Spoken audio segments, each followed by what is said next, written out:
Okay, YouTube saying, are you sure you want to start streaming live at this?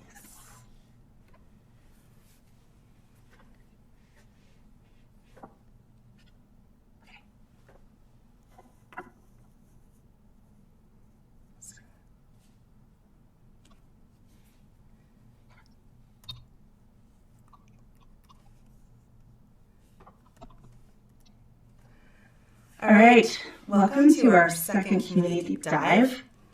I am Chloe Elliott. I have the pleasure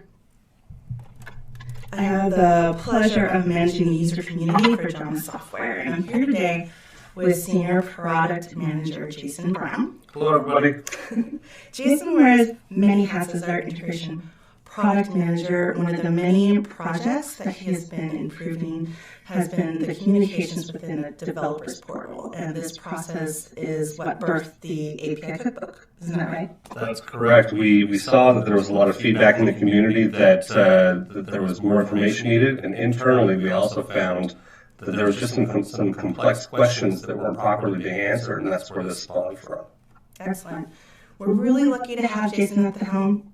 I wish we had time to talk about everything him and our team is doing at Jama, but this is only supposed to be about 25-ish minutes, so this is the agenda for this community deep dive. So first we're going to do an overall overview on the developers portal, its purpose, contents, sunset policy, go over breaking changes, and the change log. Did I miss anything? No, that's pretty much it. Okay. Jason is then going to introduce the API Cookbook. Just side note, what I love about this being a topic for our community deep dive is the fact that our product team sourced a lot of these use cases, not just from internal Jama conversations, but from topics and questions and solutions that we see frequently right in the community. And just so you know, Jason is my go-to brainstorming person when you ask REST API questions in the community.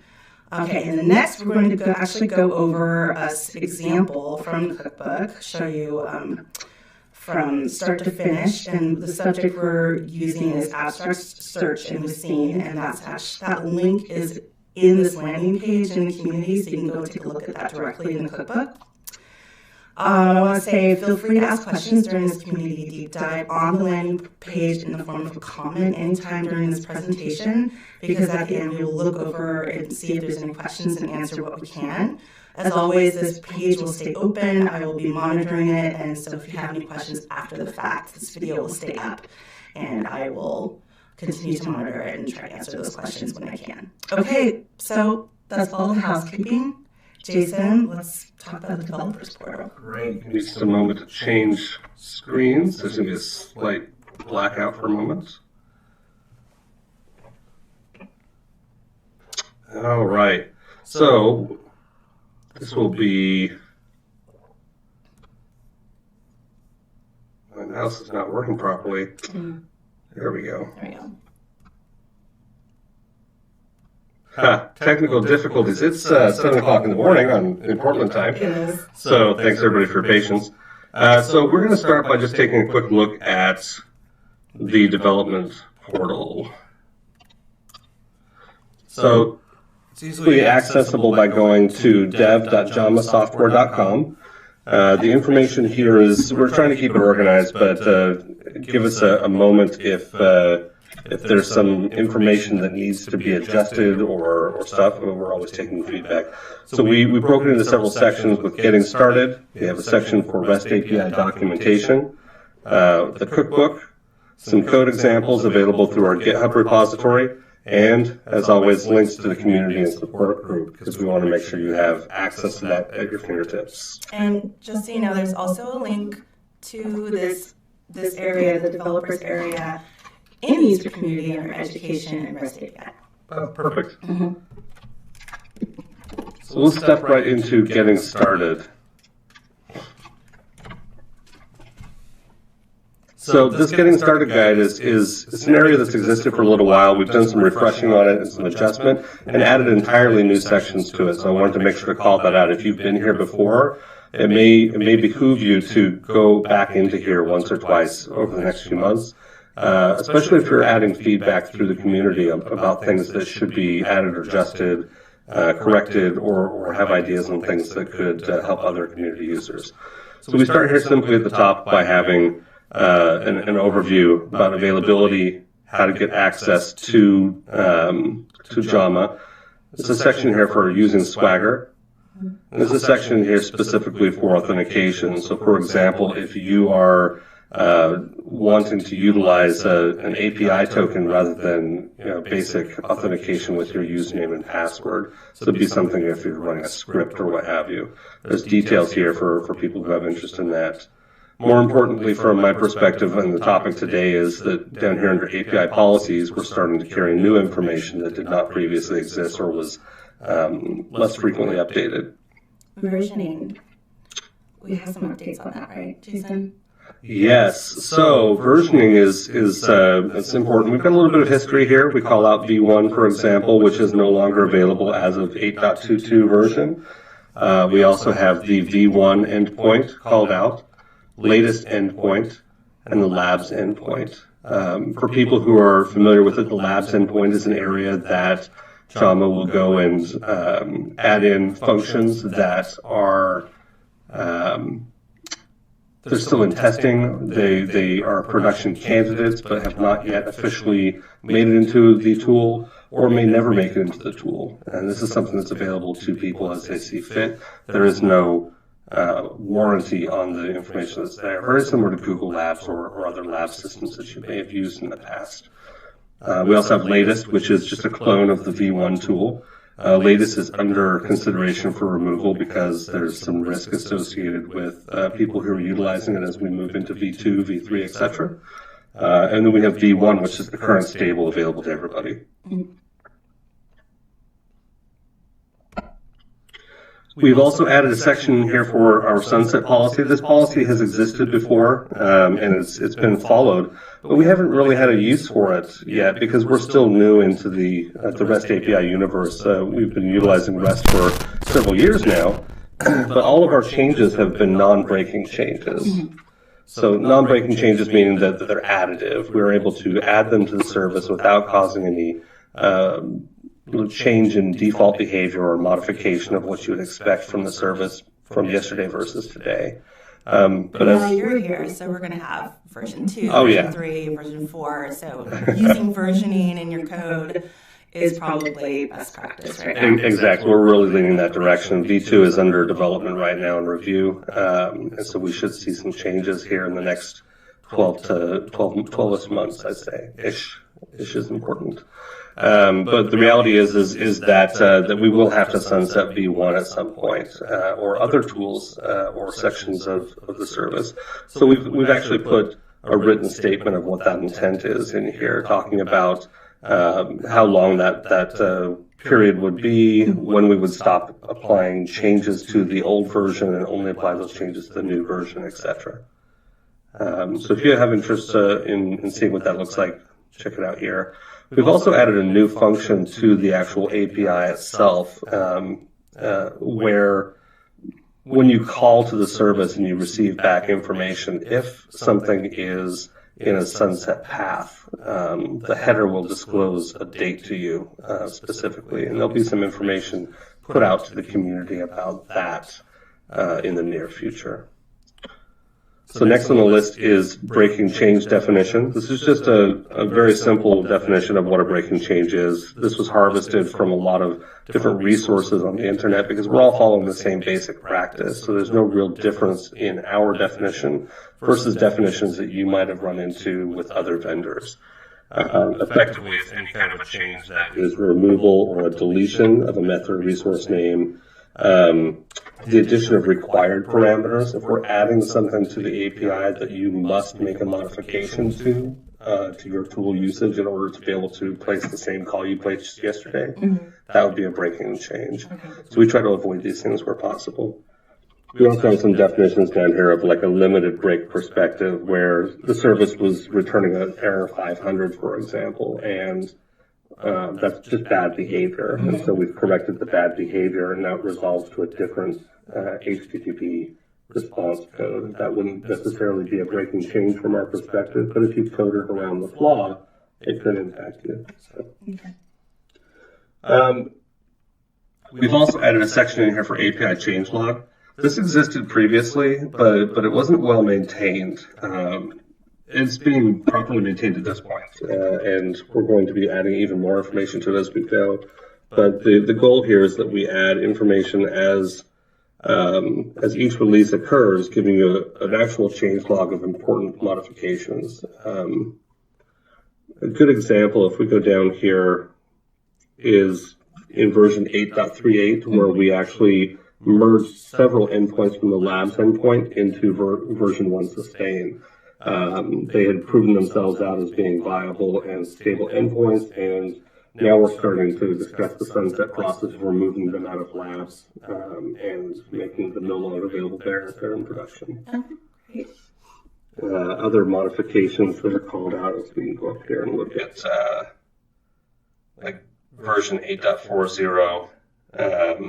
We'll look at 8.41, where we made a modification for on-premise users, allowing Swagger to function properly from behind the reverse proxy. So these are important changes that you would otherwise not necessarily be aware of, and we want to make sure that's properly disclosed.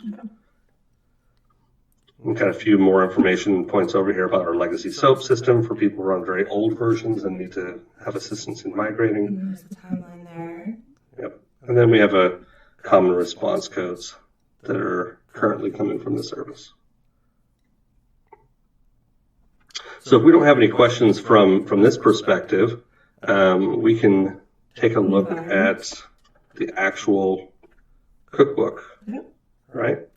So one thing that has become clear through a lot of conversations is that people aren't necessarily sure about how to get to Swagger. And we're going to spend some time proving this out inside Swagger. So I want to make sure to just take a moment and show that. I get a lot of questions about that one. Great. How exactly do we get there? So we're going to be using both examples in production as well as in a test environment that's not publicly accessible. So we'll just start here. This is a test account that the product team uses for purposes. So if you're inside of any version of JAMA, after the .com, after the .net, after whatever you have in your local environment, it doesn't make any difference what it is. Simply delete everything else that's there. Type in lowercase letters API/DOCS. It is plural. And this should load you up to a version of Swagger. Swagger is an industry, it's very much industry standard. There's other alternatives out there, but it's one that JAMA selected for creating documentation on the fly and actually reading information directly from the service to ensure that it's up to date always. And the information that's in here is very straightforward, but you can see here that latest, for example, is the default for now. We could very simply change this to .v1. And you recommend that because as we have version 2 or version 3 or whatnot, and you don't know those changes have happened, it could break. Correct. Yeah, we're going to have a sea change on this. Exactly. Where V1 is going to become the default here. We're going to be actively communicating to the community about the very simple migration effort to change latest to V1 through scripted responses, etc., and get people into a safe place. So, not that latest is unsafe, but when we make a V2, it's going to make your life a lot more complex if you're still using latest. So, so V1, same thing for labs. So you can come in here and type in labs and gives you access to information. Again, some of these things have already been migrated over into the V1 service. These test run information is still in a test status. We have a T-bot, which is fantastic. There's no versioning for labs, right? That's correct. It's kind of like Wild West in there. Exactly. We have no warranty on it. We have no guarantees that it's going to be functioning. It really is a labs area where we're testing something out and we're allowing other people to test it if they feel they would like to as well. And we'll just go ahead and exit out of here then. So that's how you get into Swagger. So again, API-docs with an S, and everything else is very straightforward. So we're going to go into a test area that we have now. This is using the latest version of JAMA. Upcoming version. Yes, technically this is the version that'll be coming out on this weekend. Yes, sneak peek. Yeah, sorry, all of the on-premise self-hosted folks, you won't see any of the improvements or changes until spring, but we love you anyway, so We do. it's just the deployment model, I guess. So we have added several elements in here for cookbook purposes. I'm going to click over the cookbook now, and we can put the stuff into parity. So on the development portal, you can go to API Cookbook in the top right. It's also available at the bottom of this list.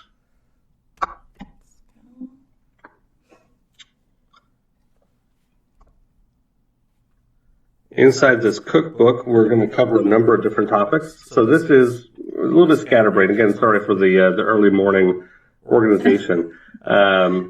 But we have a number of different items in here. This is about 6 months old, maybe 5 months old, and it's been organically crafted. There's going to be typos. There's going to be changes in grammar that are necessary. It is far from perfect. And we definitely want you to look at this and let us know. You can ping me via the community, let us know, like, hey, there's a typo here, or this code isn't quite right, or Exactly. this didn't work. And I would have direct access to JSON, and we can make those changes quite quickly. Yeah, same with when you have suggestions. We actually will take suggestions from the community. The information that's in here has come both from tickets in the community that we've read that we said, yeah, that makes sense that we would need more information there. And we're too close to the project or the product to see the whole in documentation. Or from our own development team when they've said, this is super complex, let's put some more information out there. So again, this is a living document. We'll talk a little bit later about how to add stuff to the community that you want to have added. So we have sample information, parameterization, how to use the patch endpoint. As we get more elements inside this cookbook, we will start to organize it better. So we'll have sections for test, we'll have sections for items, abstract calls, etc. So we have information about throttling currently. We have efficiency information for syncing data in and out. What we're going to focus on today is going to be this section here, abstract search, Lucene parameters, functions, and limitations. And I think one of the reasons we chose this one, Jason, was because this one was inspired by some work we were doing in the community with people. That's correct. It's actually a very simpatico situation. I was personally running into questions about this at the exact same moment that somebody in the community was asking questions that were similar. So the creation of this cookbook item not only assists people who are having problems out there, but it personally assisted me in the process of my day-to-day, putting a strong definition around this and ensuring that there was a place where I could go for information if I got confused later on.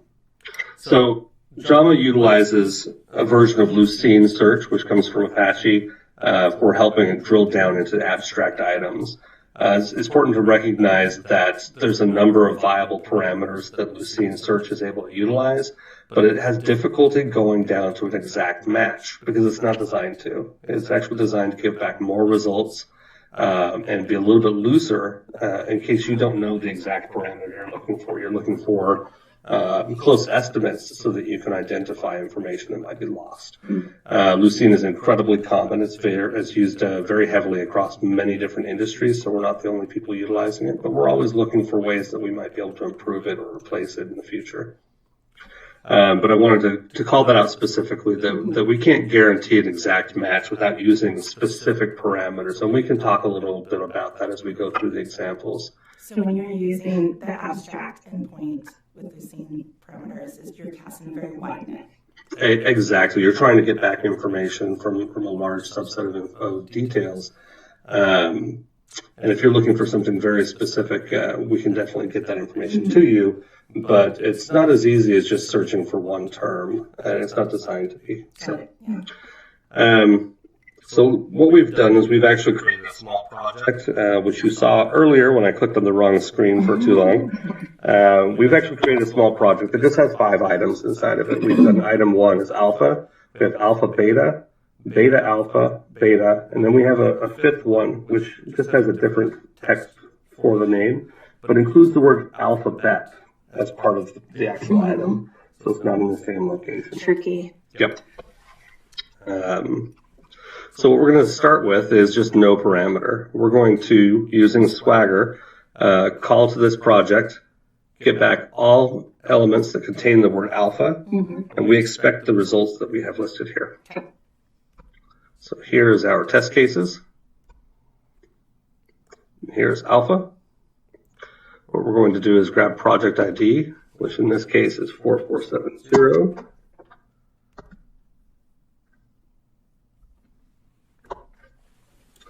And we'll go into abstract items. Oh, here's something, just a sidebar, that we recently added to Swagger. It's an element where when the tool itself knows that a specific endpoint is going to be in a sunset mode, that we'll actually disclose it as part of Swagger. So you'll see it in your face just a little bit more. Yeah. Okay, so let's put in a project ID. And we're going to go down here to contains. I have a little bit of information from my testing already typed in here, so my apologies. And let's execute this.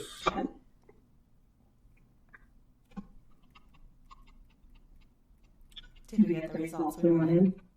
So we got back a result set of total 3 results. And the results, the results we were expecting was 3 results. It's finding items 1, 2, and 3. The result is limited to instances where there's an exact representation of the word alpha.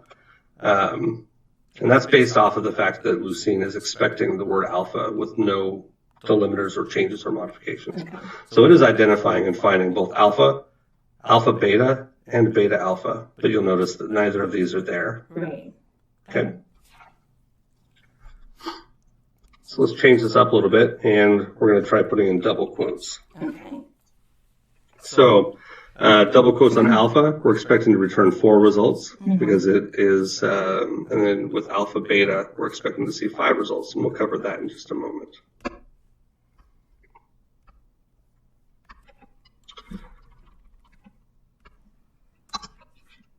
Okay, so we'll put it inside of double quotes. So we had 3 results before, as we can see down here. Hopefully everybody out there can see my mouse because I'm just running circles on things, expecting that people can see it. And we get back a result count of 4. Okay. So just for people who don't know, putting the double quotes tells Lucene what exactly? So what the putting the double quotes around is actually telling Lucene kind of the opposite of what you'd expect from normal search systems. Putting the double quotes around is actually telling Lucene that it's allowed to use wildcards. On either side. On either side, exactly. Okay. So it's searching for and is now finding both alpha, alpha beta, beta alpha, and it's finding this one here, which includes the word alphabet inside the description. Okay. So I'm going to scroll down and just show that really quickly because then we don't have to show it later. So here is the first example, which is alpha. Here's our second example, which is alpha beta. In the name. In the name. Third example, which is beta alpha. And here's a fourth or fifth example, which includes the word alphabet. Okay. So it's a little bit strange because if you're expecting it to work like a Windows system or something else, putting something, or even Google, putting something in double quotes means this is exactly what I'm searching for. But with Lucene, that's not the way that it works. Okay. So difference here is that if we put in alpha beta with a space, we should actually get back every single response.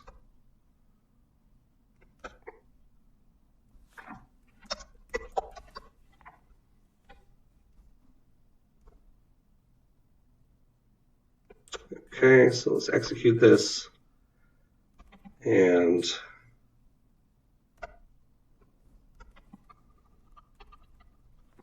we get back 5 for 5. Yeah. The reason here is that by putting in both alpha and putting in both beta, it's wildcarding off of both of those terms, and we have both of those terms spread across all 5 of our examples. We do. Okay. Yes, we do. We do. We do. All right. So let's try something a little bit more complex here. Okay. So single quotes. I'm not going to show this. It works the same as no parameter. Okay. Double quotes and wildcards is interesting. You can actually replace the letter L in alpha, and if you slap an asterisk in there instead, it will search for any word that has a plus any character at all plus PHA. Okay. You can add a specific field. So this is an area that you're able to really add qualifiers. So by putting alpha in quotes before, in double quotes before, we got back the description field with the word alphabet. Mm-hmm. So this is where you can start to add some finesse to it and really nail it down. So you're not getting back results that you're not expecting. So by putting in a field qualifier, we're telling it name, colon, and then alpha. And we want it to locate anything that's got the alpha in it, whether it be the word alphabet or what have you. But in this scenario, what we're expecting is just three results back.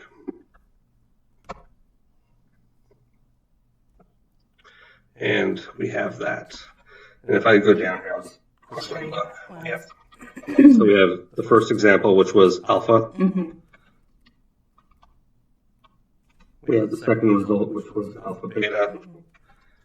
And we have the third example, which was beta alpha. Okay. And at this point, we do not have the fifth example, which included alphabet, which is great. It means that the search parameter specifically only looked in the name field, making it much more granular.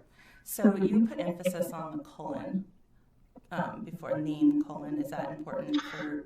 Yes. Okay. Yep. You have to have the colon in there to advise it that you're looking for field information exactly. So, all right. So let me go back to our examples and just see if there's other things here that we could really talk about. So this is where we start to get really heavy-handed. I'm not going to spend too much time here. I want to make sure that we have some time for questions here at the end, and I know that we're running short. But you're able to add even more qualifiers like plus and minus signs. So you can add plus alpha space beta, and this is going to search for and find anything that has alpha included, including the word alphabet and the word beta. You could do alpha plus beta, and it's going to search it slightly different. It's going to put emphasis on beta. And if it doesn't have the word beta, it's not going to be included. So alphabet is excluded because beta is not in alphabet. Okay. You can tell it to exclude anything that has beta. These plus or minus parameters are very much just like Google. Search for what I'm looking for and guarantee that alpha is going to be in there, or make sure that beta is not in there. And it's going to look for that exact thing. It's not going to wildcard it. Exactly. So looking here for alpha plus beta, it is still wildcarding, but there's only 2 examples in this 5-example list where both alpha and beta exist. It's the 2 elements where we have flip-flopped them. We have alpha space beta and beta space alpha. But because the tool is being told, you must have alpha, you must have beta, everything else is excluded. So it is power user things.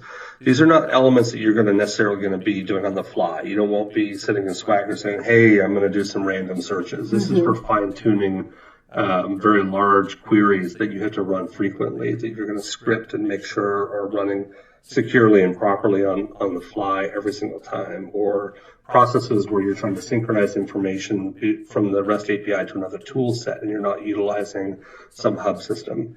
I can see this being really useful. Yep. There's a lot of people trying to get us exact information or exact ways that they've coded their items.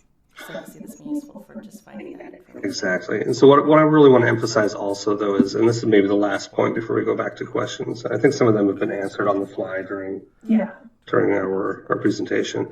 But these are not the only Lucene query parameters that are out there. There's an entire database of them available. If you wanted to go out and search the Apache system and just take a look at those. But these are the most common, and these are the ones that you'll want to pay most attention to. And that's pretty much it. So we are taking suggestions. We're taking both a suggestion where you say, I would like to see this, as well as I wrote this article that I think should be put into the community, from the community into the cookbook. Is there a place that people are putting them in the community right now? Right now, just, putting in a support, putting in, a question on support, just saying, hey, Chloe, this is something I'm working on for REST API. Interested in putting that in the cookbook would be the best way to communicate that. Okay, perfect. And I want to make sure that people are aware that we definitely give attribution on where something came from. I have no difficulty with that, because I do appreciate the effort that people put into these things. But I do reserve the right to make edits on the language, ensuring that it's written with exactly, make sure that it's got the right perspective for a large audience rather than a single person, etc. So don't want people to submit something and then be bothered that I make edits to it. So, but we definitely are making, I want to make it clear that this is open. It's a living document, and we will gladly accept any form of contribution. So. Excellent. Yay. All right. Well, I think that's everything. Let me check, see if there's any questions. We answered a lot of the questions that I got previously as we were talking. Great. Let me just double check here. I don't see any other questions on the landing page, but as always, I will be monitoring this landing page. This video will be up pretty soon after this, and everyone can look at it. And if you have any questions, please feel free to add that question as a comment, or if you need in the support channel, just saying, hey, I have a question about the API Cookbook Community Deep Dive. All right. Thank you. Everyone have a good morning. Perfect. Thanks, everybody.